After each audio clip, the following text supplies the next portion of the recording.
O'Reilly was a tremendous worker. He was always busy creating not just his journalism and superintending the publication of the pilot, but he wrote 4 books of poetry, many essays, gave innumerable lectures, and he was somebody who was in very high demand throughout the country for lectures.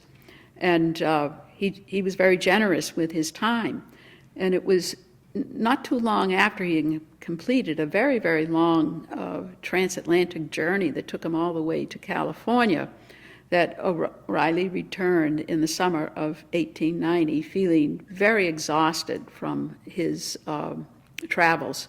He had always had difficulty in sleeping, and it was while he was down in Hull at the summer home that he had bought for his family some years before that he went on a Saturday afternoon in August to just have a weekend with his wife and his daughters.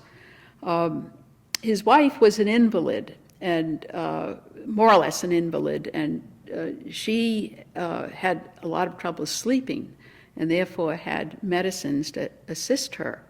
And when O'Reilly, who also suffered from insomnia, couldn't get to sleep that night, it seems that he took a dose of his wife's medicine, and it proved to be an overdose. And the next morning, she found him dead. The news of his death was a shock to everybody in Boston.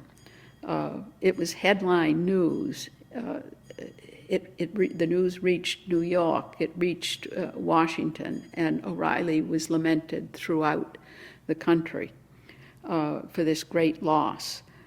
Cardinal Gibbons in particular was especially eloquent in saying what a loss O'Reilly's death was at such an early age, at just age 46. And within a few weeks of his death, there was a very large memorial service held for him in Boston at Tremont Temple. And the civic leaders, including the mayor, the president of Tufts College, Edwin Walker, the leader of the African American community, among others, were paid incredibly moving tributes to O'Reilly as a friend, for all his contributions as a citizen in Boston, as a journalist. T.W. Higginson spoke quite eloquently about O'Reilly at that occasion. But perhaps the most moving encomium that came to O'Reilly at that time was from his very oldest Boston and closest friend, Patrick Collins, who summed up in a few short lines what O'Reilly's life achievement was. And if I could read that encomium, I'll do that now.